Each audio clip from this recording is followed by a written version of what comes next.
नमस्कार श्रोतेहो.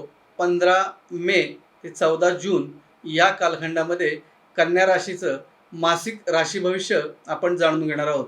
श्रोतेहो, उद्योगधंदा, शेती, शेतकरी यांच्यासाठी उत्तम कालावधी या कालखंडामध्ये राहील. फक्त काही चोरीमारी या गोष्टींपासून थोडंसं तुम्हाला सावध राहावं लागेल. नवीन शत्रू निर्माण होतील. काही प्रमाणामध्ये आजारपण जाणवेल. आजारपणाची भीती तुम्हाला सतत वाटत राहील. पत्नी, मुलांच्या आरोग्याची चिंताही या कालखंडामध्येच तुम्हाला जाणवेल. विवाह इच्छुकांना काही काळ वाट बघावी लागेल. सध्या विवाह इच्छुकांसाठी फार शुभ कालावधी ह्या महिन्यामध्ये नाही. कोर्ट कचेरीच्या कामामध्ये काहीसा विलंब होईल, नुकसान होईल.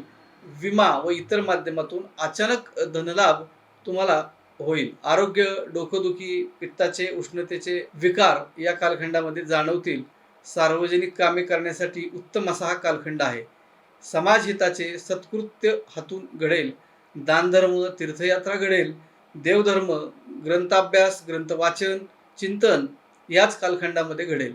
व्यवसायात नवीन संधी उपलब्ध होतील. कामाचा दर्जा सुधारावा लागेल. वरिष्ठांची नाराजी टाळण्याचा प्रयत्न याच कालखंडामध्ये तुम्हाला करावा लागणार आहे.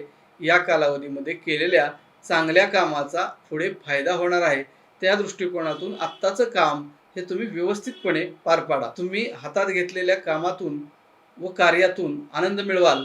मित्र मैत्रिणी संबंधात वादाचे काही प्रसंग सुरुवातीला येतील, पण त्यातूनही तुम्ही निभावून न्याल. शुभम भवतु.